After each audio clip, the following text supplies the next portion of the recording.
most of the time for compliance reasons, you're not going to be able to grab the data as soon as you need it. The fastest they can do is 1 to 5 minutes, and that's expedited. And actually, if you go to pricing, they tell you, like, depending on what speed you get the data, the price changes. So like retrieval price is here, right? If you guys see here, so if we have expedited, it's more expensive. If it's standard, or it's cheaper, and then bulk, obviously it's even more cheaper. But there's like a time limit on these, right? So like expedited, you'll get it within 1 to 5 minutes. Standard, you will get it between 3 to 4 hours, and bulk, it's going to be 10 plus hours, like 12 to 15 hours. But it's obviously the cheapest option. And a lot of times, if you work at a startup, or if you work at any type of company, right, there's going to be regulations from the government. So like, especially within like the health, and like health sector or the finance sector, they're always going to have some compliance regulations of, hey, like you can't delete that file. So if you have like customer data, right, relating to their health or relating to a financial transaction, government might come in and say, hey, this data, you shouldn't delete it. But then, like if you're running a startup and your money, and you're really cautious about your spending, you might be thinking, well, like I can't just store in my database. Database is expensive, like if you guys work with Amazon RDS, or like a database in a cloud, like it's pretty it's pretty expensive. Having a solution like Glacier, where the data is going to be there, but like it's going to take longer to get, but the upside is that it's a lot cheaper and more practical. So let's say if the data that you need to store is like someone's birth certificate, or like if it's someone's like the time that they got their dental cleaning, right? Like you want to store that data, but like you're not going to need it all the time. Like you might need it like once in a while if someone like calls in, or if someone does like if the government comes and does like an audit. So all this data, you don't need it all the time to do business, but you might need it once in a while. So you want it to be there still. So this is the perfect solution that Glacier is here for. Another thing is that you guys might already have an archival solution already, but actually Amazon S3, right? There's lifecycle functions to it. You can create lifecycle rules.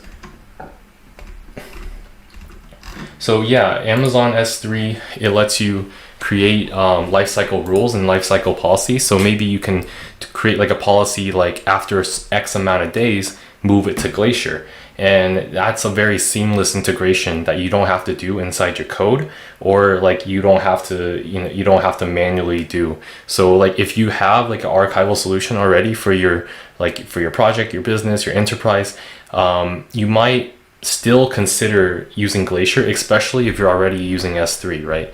Because like these lifecycle methods, they integrate really well with each other, since it's all offered within the AWS suite. So I'm going to show you guys how to create vaults and also upload files using the Amazon command line interface. So one prerequisite is that you have to have an IAM user in AWS, and also you have to download the Amazon AWS command line and log in with that IAM user credentials. So I have all that set up already. If you guys are not sure how to do that, I can make a separate video on it, but it's a pretty straightforward process.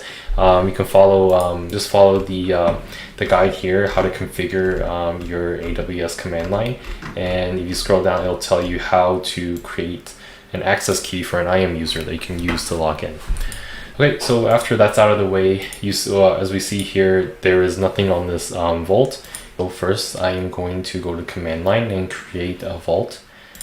So I actually put all the commands that I'm going to use in a notepad, so that I don't have to type it from scratch. So basically, the command is AWS Glacier create -vault, and then the name of the vault you want, and then -account ID, and then you pass in the account ID of the owner. So as you see here, this is my account ID. I grabbed it from here. So let's create this vault.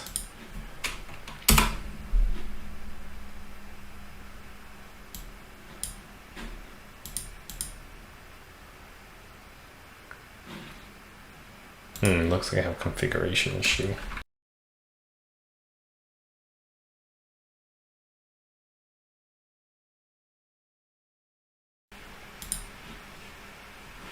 Okay guys, so there was I had a little bit of trouble with the configurations earlier, and I had to go quickly and update it.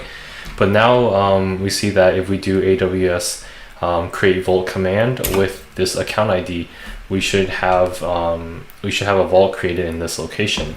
And this, I already went ahead and refreshed this, but as you see here, we didn't have one before, and after running the command, we have this vault. So this is the command to upload a file. I am in my desktop directory on my CLI, and desktop directory I should have a file called resume.pdf. So here I'm going to upload to this vault this file, my resume. So after this, we should have a location, and if we refresh here on the console. Okay guys, funny thing, so at first when I uploaded the file that I showed you guys, and I went to the console to check if the files got uploaded, and this number of archive kept showing 0, and I even try to check in the command line console, like number of archives, it's showing 2 now, but it was 0, and I could not for the life of me figure out why it was not uploading to Glacier. But then I realized that this is not Amazon S3, it's Glacier. It takes a while, it takes a few hours. I told you guys it's gonna take a few hours when I was describing it earlier, but like for some reason I expected it to come on real time. So for the life of me, I was like just Googling, searching, figuring out why the number wouldn't show up, but turns out after a few hours, here it is. So the file that I uploaded earlier with the resume.pdf, so it's here. Amazon Glacier, again, very cool thing. If you guys have any compliance requirements that you need to store and archive attachments, and it integrates really well with S3. So thanks for checking out this video, and yeah, take care. See you guys next time. Peace out.